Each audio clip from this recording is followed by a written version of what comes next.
জয় শ্রীকৃষ্ণ বন্ধুরা, লাইফলাইন হাবে আপনাদেরকে স্বাগত জানাই। আজকের বিশেষ গীতা পাঠের পর্বে ভগবদ্গীতার গভীর জ্ঞান এবং চিরন্তন শিক্ষা আমাদের জীবনের পথপ্রদর্শক সংখ্যাযোগের 16 থেকে 20 নম্বর শ্লোকের গভীরতায় প্রবেশ করব। এই শ্লোকগুলিতে শ্রীকৃষ্ণ আত্মার প্রকৃত দেহ ও আত্মার পার্থক্য এবং জীবনের সর্বোচ্চ লক্ষ্য সম্পর্কে আলোকপাত করেছেন। এগুলি কেবল অর্জুনের জন্যই নয়, আমাদের সবার জন্য এক অমূল্য বার্তা বহন করে। এই আলোচনা আপনাকে দেহ এবং আত্মার সত্যিকারের সম্পর্ক এবং জীবনের প্রকৃত অর্থ উপলব্ধি করতে সাহায্য করবে। যার এখন চলুন আজকের পর্ব শুরু করি এবং ভগবান শ্রীকৃষ্ণের এই অনন্য জ্ঞানের ধারা অনুসরণ করি।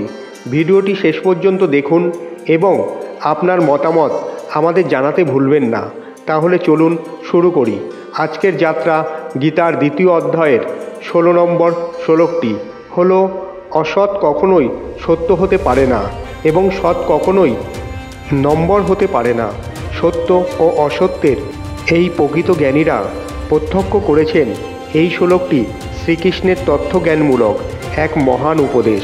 তিনি অর্জুনকে জীবনের চিরন্তন সত্য এবং অস্থায়ী বিষয়গুলির মধ্যে পার্থক্য বোঝাতে চেষ্টা করেছেন, যা ক্ষমস্ত এবং পরিবর্তনশীল, যেমন দেহ, বস্তুগত সম্পদ, খ্যাতি এবং জাগতিক সুখ এগুলোর সময়ের সঙ্গে বিলীন হয়ে যায়।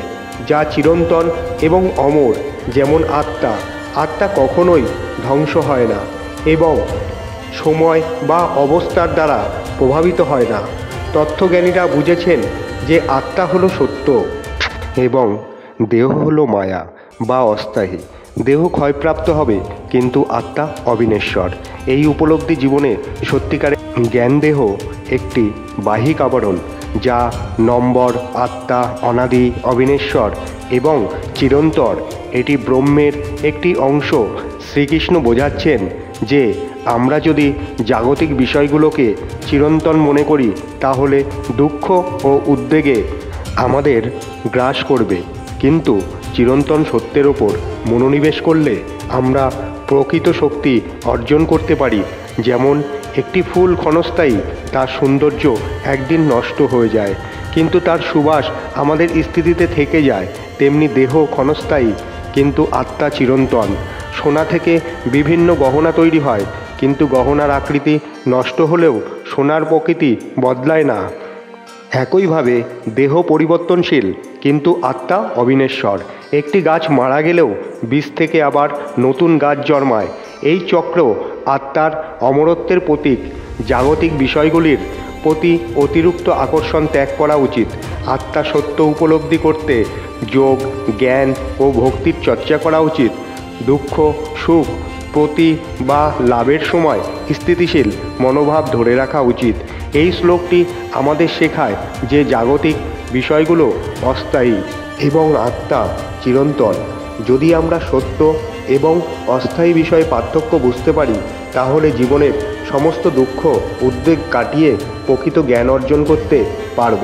গীতার দ্বিতীয় অধ্যায় 17 নম্বর শ্লোকটি হলো, অবিনশ্বর সেই চিরন্তন আত্মা সম্পর্কে জেনে রাখো যা সমস্ত কিছুতেই বিদ্যমান। যে অবিনশ্বর আত্মাকে ধ্বংস করার শক্তি কারণ নেই। এই শ্লোকে শ্রীকৃষ্ণ অর্জুনকে আত্মার প্রকৃত ও চিরন্তনত্ব সম্পর্কে গভীর জ্ঞান দিয়েছেন। তিনি বুঝিয়েছেন যে আত্মা অবিনশ্বর, সর্বব্যাপী এবং কোনো প্রকার ধ্বংসের ঊর্ধ্বে আত্মা চিরন্তন। এটি কখনো ধ্বংস হয় না। দেহ ধ্বংস হয় কিন্তু আত্মা অবিনশ্বর থাকে। আত্মা অদৃশ্য এবং অনুভবযোগ্য, কিন্তু এটি দেহের বাইরে অব্যাহত থাকে। আত্মা শুধু দেহে সীমাবদ্ধ নয়, এটি সর্বত্র বিরাজমান। এটি ব্রহ্মাণ্ডের প্রতিটি কণায় বর্তমান। এটি উপলব্ধি করলে আমরা আমাদের সত্তার প্রকৃত অর্থ বুঝতে পারি। ভগবান শ্রীকৃষ্ণ বলেন যে আত্মাকে ধ্বংস করার ক্ষমতা কারণ নেই। দেহ নষ্ট হয় কিন্তু আত্মা রয়ে যায়। এটি জন্ম মৃত্যুর বন্ধন ছাড়িয়ে ভগবান শ্রীকৃষ্ণ অর্জুনকে বোঝাচ্ছেন যে যুদ্ধক্ষেত্রে যারা মারা যাবে তাদের আত্মা নশ্বর নয়, তাই শোকের কোনো কারণ নেই। তিনি আত্মার সাতত্যের মাধ্যমে মানসিক শক্তি ও কর্তব্য পালনের অনুপ্রেরণা দিচ্ছেন। যেমন একটি পাত্র ভেঙে যায় কিন্তু তার ভেতরে থাকা জল অক্ষত থাকে, আত্মা ঠিক তেমনই অক্ষত। যদিও দেহ ধ্বংস হয়, সূর্যের আলো প্রতিটি স্থানে পৌঁছায়, তবু সূর্যের ক্ষতি হয় না। ঠিক তেমন সর্বত্র বিরাজমান বাতাসকে আপনি সীমাবদ্ধ করতে পারবেন না, এটি সবখানে প্রভাবিত হয়। আত্মাও অনন্ত এবং অসীম, এটা বোঝার মাধ্যমে মৃত্যুর ভয় দূর করা যায়। জীবনের সুখ দুঃখের সময় জ্ঞান আমাদের মানসিক স্থিরতা বজায় রাখতে সাহায্য করে। নিজেকে শুধুমাত্র দেহের মধ্যে সীমাবদ্ধ না রেখে আত্মার প্রকৃতি বুঝে কর্ম করা উচিত। ভগবান শ্রীকৃষ্ণের এই শিক্ষা আমরা আমাদের আত্মার প্রকৃতি এবং জীবন সম্পর্কে গভীর উপলব্ধি দেয়। এটি আমাদের শেখায় যে আত্মা কখনো ধ্বংস হয় না এবং এটি সর্বত্র বিরাজমান। যদি আমরা এই জ্ঞান অর্জন করতে পারি, তবে জীবনের প্রতিটি দুঃখ কষ্টের ঊর্ধ্বে ওঠা সম্ভব। গীতার 2য় অধ্যায়ের 18 নম্বর শ্লোকটি হল, এই দেহ নম্বর কিন্তু আত্মা চিরন্তন অবিনশ্বর এবং অপরিমেয়। তাই হে পার্থ, তুমি যুদ্ধ করো। এই শ্লোকে শ্রীকৃষ্ণ দেহ এবং আত্মার মধ্যে পার্থক্য তুলে ধরেছেন। তিনি অর্জুনকে জানাচ্ছেন যে দেহ ধ্বংসশীল হলেও আত্মা অবিনশ্বর এবং অমর। দেহ একটি ভৌত উপাদান যা জন্মের সাথে শুরু হয় এবং একদিন ধ্বংস হয়ে যায়। এটি প্রাকৃতিক নিয়ম এবং তাই এর ধ্বংস নিয়ে শোক করার কোনো প্রয়োজন নেই। আত্মা কোনো সময় সৃষ্টি হয়নি, তাই এর ধ্বংস সম্ভব নয়। এটি অমর এবং অনাদি। আত্মা কোনো ঘটনার দ্বারা প্রভাবিত হয় না। ভগবান শ্রীকৃষ্ণ অর্জুনকে বোঝাচ্ছেন যে যুদ্ধে মারা যাবে তাদের শুধু দেহ ধ্বংস হবে, আত্মা নয়। তাই কৌরবদের বিরুদ্ধে যুদ্ধ করা নৈতিকভাবে ভুল নয়, এটি অর্জুনের কর্তব্য। যেমন আমরা পুরনো কাপড় ফেলে নতুন কাপড় পরি, তেমনি আত্মা একটি দেহ ত্যাগ করে ও নতুন দেহ গ্রহণ করে। মোমবাতি নিভে গেলেও শিখাটি অদৃশ্য হয়ে যায়, কিন্তু আগুনের শক্তি নষ্ট হয় না। আর একইভাবে এক দেহ থেকে অন্য দেহে চলে যায়। একটি বীজ মাটিতে মিশে গাছ হয়ে ওঠে। বীজ ধ্বংস হলেও তার অন্তর্নিহিত শক্তি রয়ে যায়। আত্মার ক্ষেত্রে এটি সত্য, আত্মা অবিনশ্বর। এটি বুঝলে মৃত্যু নিয়ে শোক করা বা ভয় পাওয়া বন্ধ করা যায়। আত্মার প্রকৃতিকে বুঝে কর্ম করা উচিত, কারণ দেহ নয়, আত্মা কর্মের আসল সাক্ষী। দেহ ও আত্মার পার্থক্য বোঝার মাধ্যমে জীবনের আনন্দ ও দুঃখের ঊর্ধ্বে ওঠা সম্ভব। এই শ্লোকে ভগবান শ্রীকৃষ্ণ আত্মার অমরত্ব ও দেহের নশ্বরতা বোঝানোর মাধ্যমে অর্জুনকে তার কর্তব্য পালনে অনুপ্রাণিত করেছেন। এটি আমাদের জীবনের চরম সত্য উপলব্ধি করতে সাহায্য করে যে আত্মার প্রকৃতি অবিনশ্বর এবং চিরন্তন। জীবনের দুঃখ কষ্ট এবং মৃত্যু ভয়কে ত্যাগ করে নিজের কর্তব্যে অটল থাকা শিক্ষার মূল লক্ষ্য। গীতার 2য় অধ্যায়ের 19 নম্বর শ্লোকটি হল, যে ব্যক্তি আত্মাকে হত্যাকারী মনে করে কিংবা যে আত্মাকে নিহত বলে ভাবে তারা উভয়ই অজ্ঞ। আত্মা কখনো কাউকে হত্যা করে না এবং আত্মাও কখনো নিহত হয় না। এই শ্লোকে ভগবান শ্রীকৃষ্ণ আত্মার প্রকৃত ব্যাখ্যা করতে গিয়ে তার অবিনশ্বরতার উল্লেখ করেছেন। এটি অর্জুনের সন্দেহ দূর করতে সহায়ক। আত্মাকে হত্যা করা যায় না, কারণ এটি অস্তিত্বে চূড়ান্ত সত্য। এটি কোনো আগুন, জল বা বায়ুর দ্বারা বিনষ্ট হয় না। যারা আত্মার প্রকৃতি বোঝে না তারা আত্মাকে হত্যাকারী বা নিহত হতে পারে বলে ভুল ধারণা পোষণ করে। বাস্তবে আত্মা কোনো কর্ম করে না এবং কর্মের দ্বারা প্রভাবিত হয় না।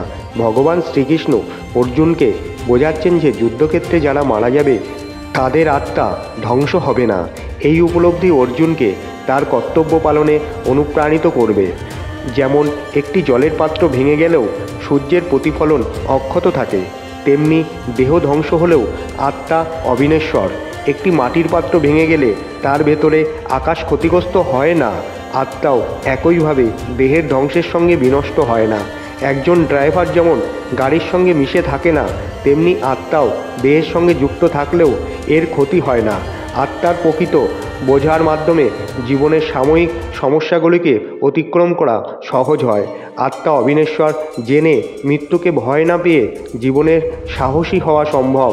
আত্মার প্রকৃতিকে উপলব্ধি করে কর্মে নিষ্কাম থাকা সহজ হয়, কারণ আমরা জানি দেহ ক্ষণস্থায়ী।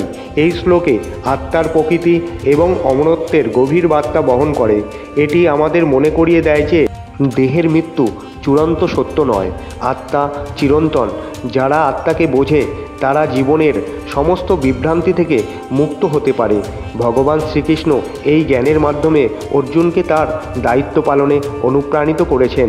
গীতার 2য় অধ্যায়ের 20 নম্বর শ্লোকটি হল, আত্মা কখনো জন্মগ্রহণ করে না, কখনো মরে না, এটি জন্ম লাভ করে না এবং ভবিষ্যতে এর অস্তিত্ব শেষ হবে না।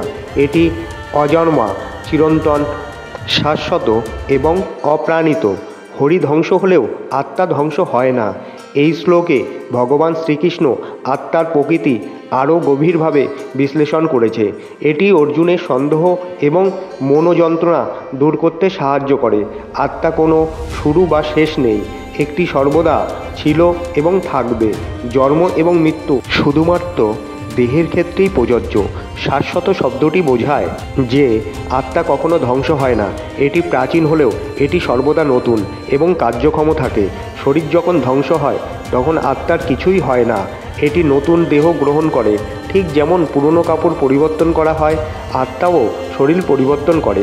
যুদ্ধক্ষেত্রে দাঁড়িয়ে অর্জুন তার আত্মীয়দের মৃত্যু দেখে মানসিকভাবে বিপর্যস্ত হয়েছিলেন। ভগবান শ্রীকৃষ্ণ বোঝাচ্ছেন যে শরীরে ধ্বংস হওয়া স্বাভাবিক, কিন্তু আত্মা কখনো মারা যায় না। যেমন পাত্র ভেঙে গেলেও জলের অস্তিত্ব শেষ হয় না, তেমনি দেহ নষ্ট হলেও আত্মা অক্ষতই থাকে। যেমন একটি বৈদ্যুতিক বাতি নষ্ট হলেও বিদ্যুৎ শক্তি বিনষ্ট হয় না, তেমনি দেহ নষ্ট হলেও আত্মা থেকে যায়। সূর্যের আলো যেমন সর্বদা একই থাকে এবং স্থান ও কাল অনুসারে ভিন্ন হতে দেখা যায়, তেমনি আত্মাও দেহের পরিবর্তন অনুযায়ী অবিকৃত থাকে। আত্মা চিরন্তন জানলে মৃত্যুর প্রতি ভয় চলে যায়। এটি জীবনকে আরও সাহসী এবং শান্তিপূর্ণ করে তোলে। আত্মার প্রকৃতি বোঝার মাধ্যমে আমরা আমাদের জীবন ও সম্পর্কগুলিকে একটি বৃহত্তর দৃষ্টিভঙ্গি থেকে দেখতে পারি।